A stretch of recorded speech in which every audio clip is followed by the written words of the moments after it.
Aujourd'hui, on va parler justement de l'importation puis de l'utilisation de Anycubic pour aller ensuite vers la machine à résine, dans le fond, l'imprimante à résine 3D qu'on a ici au lab.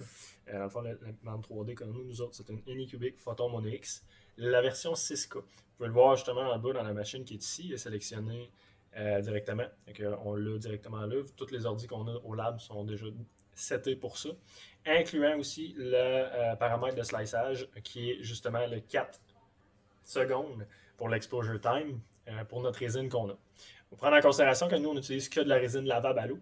C'est la simple raison, c'est pour éviter les odeurs, les contacts avec la peau qui sont très abrasifs, on va dire. Puis c'est important justement de respecter ça pour pas justement accommoder les autres qui vont être utilisés, qui vont utiliser la machine ou qui vont utiliser le lab alentour.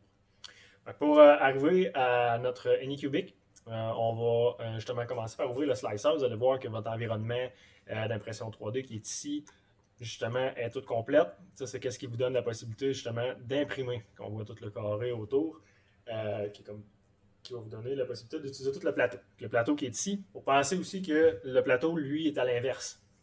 Vous comprendrez que, justement, on utilise un bassin de résine. Donc, le bassin de résine, lui, se situe vers le bas. Fait que c'est pour ça que, justement, on va placer les objets qui vont être ici, qui vont être imprimés à l'envers.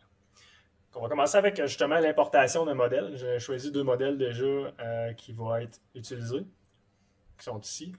On va les importer. Vous allez voir justement qu'il y en a beaucoup en porte-à-faux, puis il y en a d'autres qui est moins en porte-à-faux, justement à ce niveau-là. Donc là, on va pouvoir les choisir. Vous allez pouvoir faire à peu près tout ce que vous voulez dans l'onglet à gauche. C'est-à-dire Move, Rotate. Si on fait un Rotate, bien entendu, on va être capable de bouger justement la pièce comme on le souhaite. Si on a fait une erreur, justement, on peut resetter la surface. On peut faire une rotation par face. On va choisir la face directement. On va tout le temps pouvoir faire ça. Ou on peut rentrer les données manuellement aussi, comme on le souhaite. La même chose s'indique pour l'échelle, qui est le scale qui est ici. On peut soit rentrer nos dimensions directement, on peut désunifier justement le X, Y, Z, puis on peut rentrer nos données manuellement, ou on peut le garder unifié pour garder notre 100%. Si on se fait scale to fit, ce qui va arriver, c'est qu'il va aller chercher le maximum possible pour notre plateau, puis notre bassin en fait qu'on a, notre possibilité d'impression. Le miroir, qui est juste à côté, ça va être le miroir vraiment de la pièce, carrément. Donc, on peut faire un miroir en X, en Y, en Z. Vous allez voir que ce que ça fait, c'est que ça fait juste, dans le fond, prendre la même pièce, puis on fait juste la copier pour être sûr d'avoir la bonne orientation ou juste dire ah j'aimerais juste la mettre d'une autre manière. On peut le faire un peu l'exemple avec celle-là qui est ici. Si on fait le miroir, on l'envoie de l'autre sens. Mais on voit que on fait le miroir par rapport à Y. Notre layout, c'est en fait pour auto-placer nos composants sur le plateau. Ça, c'est vraiment très simple. Si on fait juste apply, normalement, on devrait avoir les composants qui sont le plus placés possible. On peut donner nos indications. C'est nous qui décidons justement si on décide de faire ça. Ou on peut les placer collés comme on veut aussi. Mais il ne faut pas oublier que quand on utilise des résines, c'est sûr que l'impression va requérir parfois justement des supports. Puis ces supports-là prennent de la place. Si on met les objets trop collés, bien là, ce qui arrive, c'est que les supports, dans le fond, vont monter directement sur l'autre pièce pour supporter votre pièce que vous voulez. Donc là, c'est un peu important de faire attention pour ça. On va rentrer ensuite de ça dans le ruban du haut qui est ici. On va cloner, justement, on peut cloner la même chose. Donc là, c'est les copier, en fait, en réalité. On peut en copier 1, 2, 3, 4, 5. On peut réparer un modèle, dans le fond, qui est brisé. Souvent, il va y avoir des petites indications là, dans le bas là, qui vont vous dire attention, il y a quelque chose qui ne fonctionne pas avec ce modèle-là. On peut le réparer, puis comme ça, il va réparer les petits trous, les petites apparités qui sont là-dedans. Les deux options qui sont ici, le hole et le punch, le hollow et le punch, il faut faire très attention avec ça, c'est quand on va avoir des grandes pièces, en fait. Parce qu'il ne faut pas oublier que la résine, dans le fond, va durcir la couche par couche, mais à la surface complète. C'est pas comme un imprimante 3D standard. Ce que ça fait, c'est que justement, il n'y aura pas de trou à l'intérieur. Ça va être une surface pleine. Donc on comprend que la surface, la base qui est ici, bien, ça va être tout plein. On pourrait dire dans certains cas que quand on a une énorme base, une énorme pièce, un gros masque ou vraiment, mettons, on va dire un cube, exemple, ben on veut que la pièce soit hollow. C'est-à-dire qu'on va juste vouloir les faces extérieures, un peu comme les imprimantes 3D standards. Il faut faire attention, par exemple, si on fait ça, ben là, quand on va arriver pour slicer, quand on va vraiment slicer ou qu'on va vraiment imprimer, Mais là, la résine au centre, elle reste là. Ce qui peut arriver comme problématique, c'est que justement, la résine liquide reste à l'intérieur du modèle. C'est là que ça peut causer une problématique à ce niveau-là. Fait que c'est là que l'outil de punch, qui est juste à côté, qui est ici, ben là, va nous permettre de créer des trous dedans, un peu partout, si on le souhaite, pour justement être capable de libérer cette résine-là qui est à l'intérieur. Quand je vais faire un petit reset, bon, on n'a pas besoin de ces trous-là. FreeCut, ben, c'est pour couper carrément une pièce en deux si on veut en faire plusieurs parties, puis on les recolle après sans problème. On peut ajouter du texte, bien entendu, sur les parties qui sont là. C'est vraiment de quoi là, qui est super simple. On pourrait ajouter du texte sur la base qui est ici, exemple. On va le rajouter là, puis là, ben, on est capable d'aller marquer nos choses si on le souhaite. On n'est pas obligé, c'est bien normal. FaceGen, on n'ira pas le voir, mais c'est de quoi qui est quand même une belle option. Si ça vous intéresse, vous allez pouvoir le voir là, sur Internet. Il y a des beaux tutos qui existent pour ça, si vous le souhaitez. Nous, on va s'attarder beaucoup à ce qui a trait au support qui est ici. Donc là, on va juste aller là. Vous avez la génération automatique des supports ou les manuels. Ça, c'est bien important de comprendre qu'il y a les supports vont être en fonction de la grosseur de votre pièce. Parce que si vous avez une pièce, dans le fond, qui est tout petite, ben, on ne va pas mettre des supports qui vont être heavy. On va mettre des supports qui vont être light. La raison est bien simple, si on regarde, mettons, les paramètres qui sont ici. Si je mets un light, je mets medium, on voit que les dimensions grandissent. Ensuite de ça, on peut marquer heavy. On voit que les dimensions grandissent encore une fois. Ça, ce que ça va faire, c'est que justement, que notre support va être de plus en plus rigide, mais va être de plus en plus difficile à enlever. Fait que si on a des pièces, dans le fond, qui sont trop petites puis fines, ben là, si on met un support qui est trop heavy, quand on va vouloir les enlever, ça se peut qu'ils partent littéralement avec notre pièce qu'on est bon. On peut faire, mettons, un heavy sur un Generate Automatic Support. Vous allez voir que justement, c'est quand même assez intense au niveau des grandeurs, les points de contact. Même chose pour l'épée qui est là ici dans les airs. Vous allez voir que c'est quand même assez intense au niveau des points de contact. Si on fait la même chose, on va y aller en light. On va faire Remove All Support. Puis on va y aller. Vous allez voir que les points de contact sont beaucoup plus fins. Ça va beaucoup être mieux pour ce genre de pièces-là, étant donné qu'on veut être sûr que les points se détachent facilement lorsqu'on finit l'impression. Vous allez voir aussi que la base, elle n'est plus attachée au sol, elle est directement surélevée pour donner de l'espace en dessous pour être capable de la supporter. C'est là où le Z-Lift Height qui est ici, et on pourrait le mettre à 0. Là, on pourrait juste... Est-ce que... Oui. On pourrait le mettre directement à plat. C'est là où la différence, c'est qu'on pourrait utiliser dans certaines pièces. Dans ce cas-là, on pourrait l'utiliser à plat. On pourrait utiliser notre plateau, justement, comme étant la surface plate de référence pour notre figurine, où on pourrait dire qu'on a besoin de quoi qui vient la monter pour être sûr que les géométries restent parfaites pour pas qu'il y ait un point de contact au plateau ou qu'on pourrait détruire ces choses-là. Vous allez avoir ça aussi. Vous allez avoir le bar qui est ici, encore une fois. Si on fait le medium, heavy, vous allez tout pouvoir les modifier si vous le souhaitez. C'est des choses que vous pouvez modifier. Faire attention, utiliser généralement le Generate Automatic Support. Ça va vous aider justement à avoir de quoi qui va être facilement enlevable, à moins que vous ayez des spécificités à ce niveau-là. C'est vous autres qui va devoir générer tout ça. Dans le cas qui est là, on n'a pas beaucoup. On va le garder à l'aide, bien entendu. On pourra faire la même chose aussi avec celle-là. Vous allez voir que il y en a beaucoup, mais pas tant en même temps. Là, ce qui est le fun avec ces supports-là, c'est qu'ils essaient de ne pas rentrer en contact, ou si possible, de limiter les points de contact sur les pièces, qui va permettre la facilité de l'enlever à ce niveau-là. Donc, vous allez pouvoir voir justement que ça va être exactement ce qu'on veut. Ensuite de ça, qu'on a placé nos composants, il faut prendre en note aussi que cette machine-là, dans le fond, lorsqu'on imprime, on va avoir la première couche qui va être un petit peu plus longue, la deuxième, la troisième et la quatrième parfois, dépendamment des settings. Ensuite de ça, les couches vont être le même temps. Ce qui veut dire que, mettons, quand on prend la pièce la plus haute, c'est-à-dire si on la regarde de côté, là, on va voir que c'est elle qui est ici. C'est elle, en réalité, qui va déterminer notre temps d'impression. L'autre n'a pas d'influence dessus. C'est vraiment comme ça. C'est la plus haute pièce qui va déterminer notre temps d'impression sur ces machines-là. Puis, c'est ce qui va déterminer aussi le fait que si on veut remplir notre plateau de l'autre figurine qui est ici, avec celle-là, ben ça va quand même être elle qui va être le paramètre de temps. Parce qu'elle va être, encore une fois, la plus haute. Celle qui est ici, ben, elle va être imprimée au même moment que toutes les autres. On peut remplir notre plateau. C'est là la grosse différence entre une machine à résine et une machine conventionnelle, mettons à filament, de type filament. C'est qu'on peut remplir notre plateau. Ça va être la pièce la plus haute qui va nous déterminer notre temps final. Même s'il y en a une ou 10, ça va prendre le même temps. La seule différence, c'est que ça va prendre plus de résine. L'inverse avec une machine à filament, c'est ce qui va arriver, c'est que justement, le filament va être déposé et que la machine doit se déplacer pour aller déposer le filament sur les autres. C'est là pour ça que quand on met beaucoup plus de figurines ou de pièces sur un autre plateau, ben là, c'est là que ça va prendre plus de temps sur notre membre conventionnel. Là, on a un petit avantage, mais il faut faire attention, c'est quand même assez salaud comme procédé, étant donné qu'on joue avec un liquide. Ça va être bien important de prendre en considération que si vous utilisez le liquide, il y a toujours une petite perte qui va se créer. Ça va être important justement de regarder ce qui se passe aussi à ce niveau-là. Là, ce qu'on peut faire, c'est qu'on peut aller faire un slice. Là, c'est exactement les couches, dans le fond, qu'il va faire sur la machine. Là, on voit là, que chaque image va être générée pour créer ça. Donc, on prend, là, on s'en va de l'autre bord, on va monter, on va monter, on va monter. Exactement comme ça.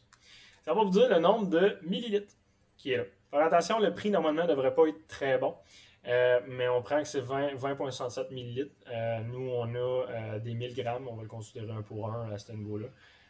Mais vous pouvez le faire là, comme vous voulez. Là, mais normalement, là, c'est 1 pour 1. Fait qu'on irait dans le site du lab. On prendrait ça ici. Puis on achèterait pour 21 grammes de résine. À ce moment-là, ça ne reviendrait pas à 4,54. Il faudrait voir un peu exactement avec celui avec le site, exactement. Et on voit que ça prendrait 4 heures et 2 minutes. Si on fait return, puis qu'on dit qu'elle, on va la copier, comme ça ici, et on va refaire un slice, la même chose. 4 heures et 2 minutes encore une fois. Et exactement, c'est la seule différence, c'est qu'on augmente notre volume de matière qu'on utilise. C'est notre prix qui en importe. Mais le temps, comme je vous disais, il est toujours le même à ce niveau-là. Donc, on va juste la supprimer à ce niveau-là. On va revenir là. Et voilà. Donc là, ce que ça fait, c'est que c'est notre plateau qui est là directement. On peut faire un preview en image. On va voir un peu qu'est-ce que ça donne. C'est sûr que ce ne sera pas très beau. Puis on peut Enable View 3D pour savoir un peu qu'est-ce qu'on fait justement versus notre hauteur. Puis où est-ce qu'on la voit à ce niveau-là. Donc ça va être bien important pour ça. Vous pouvez faire Check Island. Vous allez voir qu'il n'y a rien qui se passe parce qu'il n'y en a pas de petits îlots. Les islands, ce que ça veut dire, c'est que est-ce qu'il y a des pièces qui sont dans le vide et qui ne sont pas supportées ou que juste que ça va s'imprimer dans le vide, puis là, ben, ça pourrait créer une erreur d'impression parce que ça colle sur le plateau, parce que c'est pas collé sur le plateau, je veux dire, c'est juste collé sur la membrane dans le fond qu'il faut qu'il décolle de là, mais si elle est là, ben, ça va bloquer la lumière pour les prochaines couches supérieures. Il ne faut pas prendre en considération ces petites choses-là. Fait que des fois, ça vaut la peine d'aller voir le Check Island qui est là.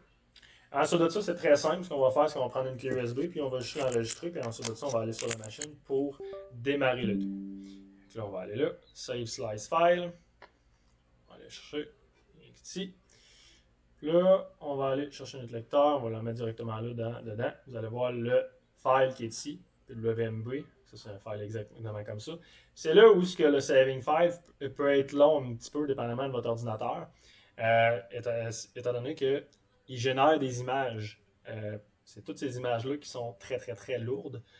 C'est des images qui vont créer. Fait que, selon votre hauteur de couche, qui est 0.05 mm, et votre hauteur, vous pouvez faire le nombre de divisions si vous le souhaitez.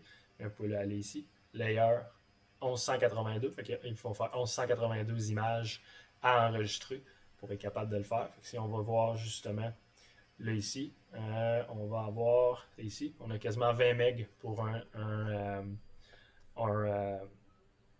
un projet d'impression. Fait que là, c'est quand même assez énorme. Fait que là, ce qu'on va faire, c'est qu'on va aller débrancher tout, puis on va aller sur la machine, puis on va pouvoir voir un peu comment setuper notre machine pour pouvoir démarrer l'impression pour avoir la réussite totale. Donc, on allait justement présenter le fait qu'on va partir la machine. On a pris notre fichier slicé. Dans le fond, on a fait notre fichier slicé. On va être prêt justement à venir sur elle à ce niveau-là. La première étape justement qu'on va devoir faire, c'est de partir la machine et de la mettre à niveau avant de mettre la résine, bien entendu. Nous, ce qu'on va faire, c'est qu'on va juste déplacer le couvercle, puis on peut le mettre à côté, il n'y a pas de problème. Nous, le but, c'est qu'on ait accès au plateau qui est ici. Puis justement, le plateau va avoir des vis qui sont là.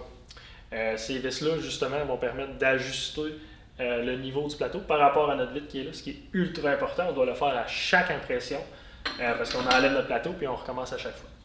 Première étape, on va partir la machine et sur le côté. On va voir, vous allez pouvoir voir justement sur l'autre écran qu'elle va démarrer. Vous allez avoir le print, le système, le tools. Nous, ce qu'on va faire, on va commencer par enlever le plateau. Vous allez voir, il y a deux petites molettes ici qu'on va juste vouloir mettre de côté puis de popper. Le plateau qui est là, vous allez tout le temps vouloir le tester, vous allez savoir s'il fait un bruit vraiment de tambour assez prononcé.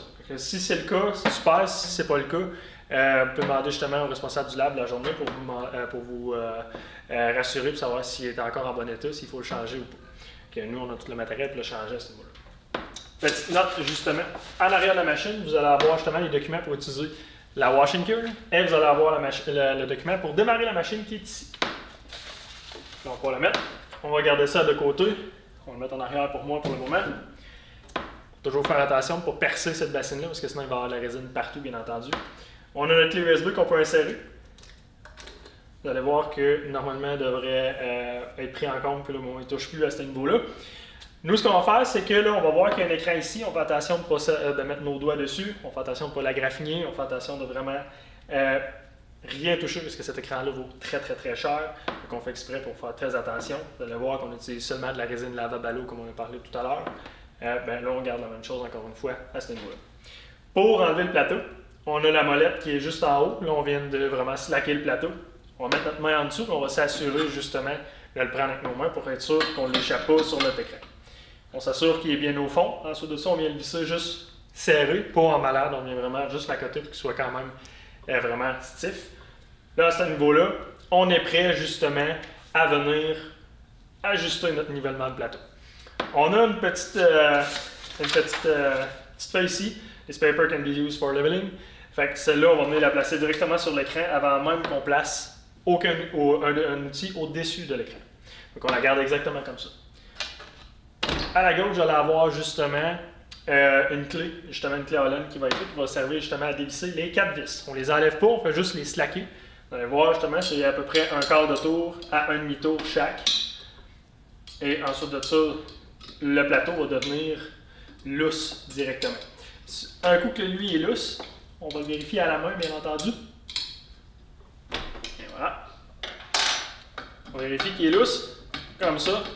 Fait que là, on est prêt à aller justement sur l'écran pour lui dire on va leveler le plateau pour être sûr qu'on soit correct.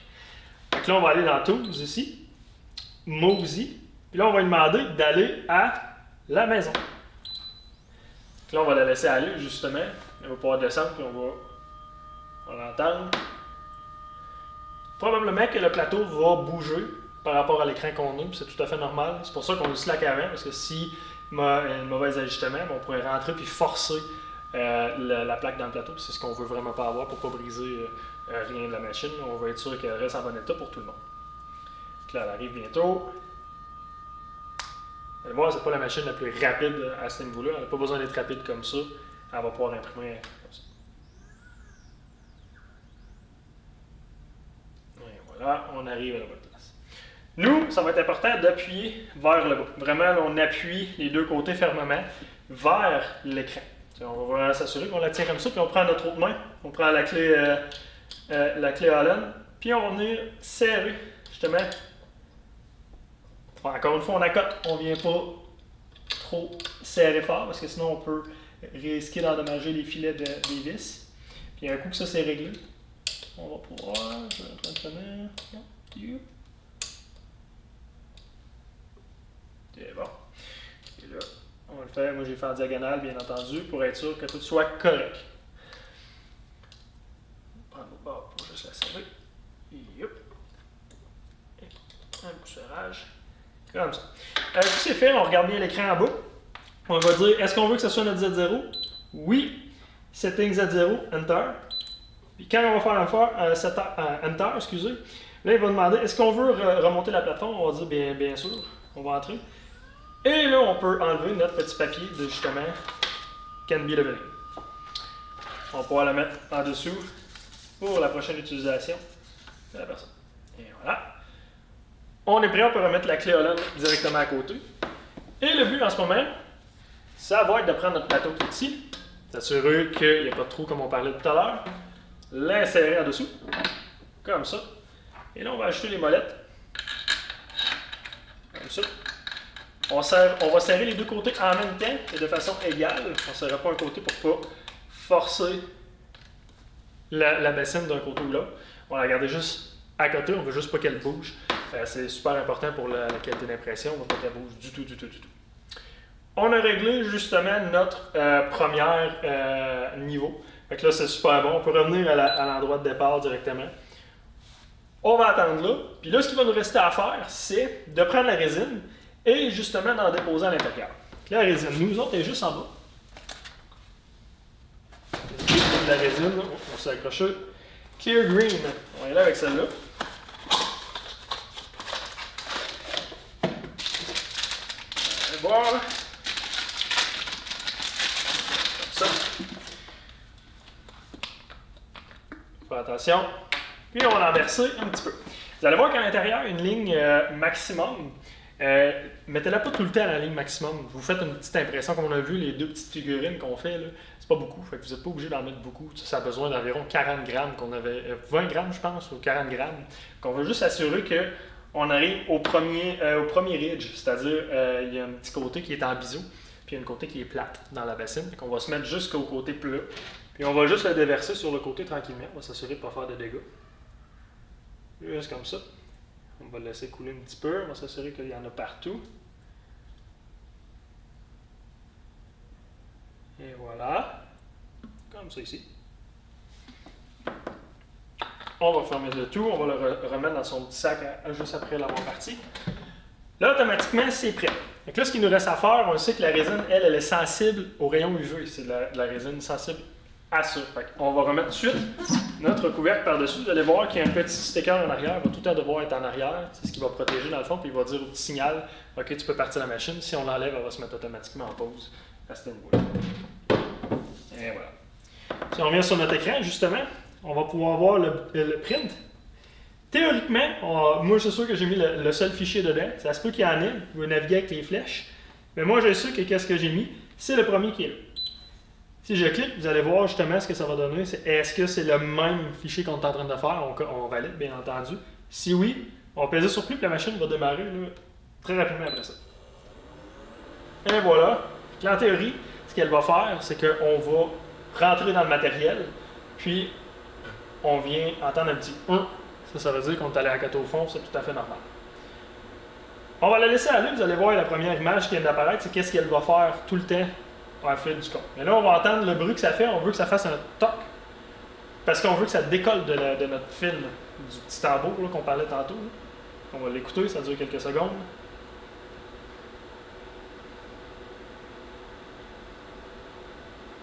On va s'en revenir. Et voilà. On a entendu le clic. C'est très subtil comme son, ça va être très important de l'entendre. Ça, c'est qu'est-ce qui fait décoller la couche sur le plateau versus la couche qu'on a physiquement. C'est-à-dire vraiment là, le film qui est là. Ça va faire ça à toutes les couches. C'est pour ça que ce petit film-là, il s'abîme au fil du temps. Puis lui, c'est important de le vérifier à chaque fois qu'on l'utilise. C'est juste pour ça. Donc là, on va le laisser aller. Si jamais vous n'êtes pas sûr, vous devez attendre environ à peu près 40 minutes, peut-être 30 dans ces coins-là. On l'écoute, il le fait. On va attendre justement un petit bout. Après un certain petit bout, on peut peser sur pause. Ce qu'il va faire, c'est qu'il va monter plus haut, puis on va pouvoir voir si ça l'a collé en dessous du plateau. C'est environ 30 minutes à 40 minutes, là, dépendamment, parce que c'est très long chaque couche, bien entendu. Et ensuite de ça, on peut repaiser sur plus, il va continuer ce qui était, puis on le laisse aller comme ça à ce niveau-là. Fait que ça, c'est qu'est-ce qu'on fait, comment faire démarrer la machine à ce niveau-là. On a vu qu'on pouvait enlever notre plateau après. Fait que là, on a enlevé notre plateau qui est là. Fait que là, ce que je vais faire, c'est qu'on va arrêter, on va se repositionner sur la machine à côté, puis là, on va vous montrer dans le fond comment utiliser l'autre machine pour laver vos instruments, laver carrément la figurine ou juste vraiment l'impression après qu'on l'ait démarré. Donc, là, on a pu voir justement la machine qui est ici. Ça, c'est la Wash and Cure. C'est vraiment pour curer les surfaces, puis pour nettoyer les surfaces, dans le fond, de notre impression. Puis carrément nettoyer le surplus aussi de résine qu'il y a à l'intérieur, ce qui est tout à fait normal. Pour ce faire, justement, là, on est en mode cure. Là, c'est correct, on va le laisser comme ça pour le mode cure. On peut le retirer, ça va le prendre automatiquement, c'est sur le couvercle, parce qu'on a de la lumière UV encore une fois, et on ne veut pas se briser les yeux. Vous allez voir que ça, c'est un petit plateau qui s'enlève, c'est un petit plateau rotatif, et un semblant de miroir-ish. C'est comme ça qu'on va vouloir le garder, on va pouvoir le mettre dans le fond. Puis on dépose, puis on s'assure que ça soit quand même bien mis à sa place. Là, ce qu'il nous reste à faire, si on prend l'exemple de la cathédrale qui est ici, on peut la déposer directement dessus qui est là. On peut orienter justement notre lumière pour qu'elle shoot directement par-dessus. C'est sûr que quand on a un gros objet, ben là, on va peut-être vouloir la mettre un petit peu plus droite pour vraiment aller projeter le tout le mieux possible. Donc, le cas, on peut la laisser fixer comme ça. À partir de la machine en même temps, le bouton est en arrière va démarrer. On va la laisser aller.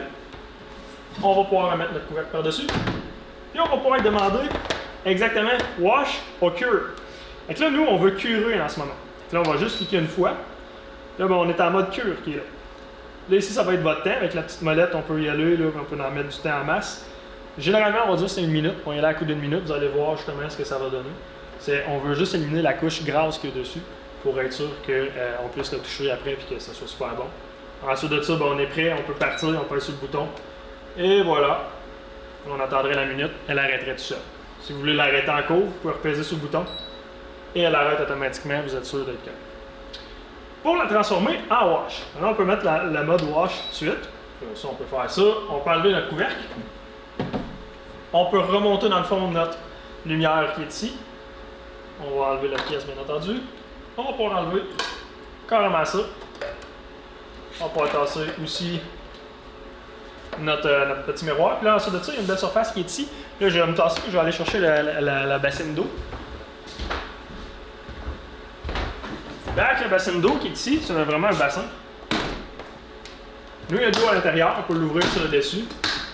Voilà, sur le dessus, vous allez pouvoir voir qu'il y a des petits des paniers, ces choses-là. L'eau est un petit peu rougeâtre, étant donné qu'on l'a utilisé pour la résine rouge qu'on avait.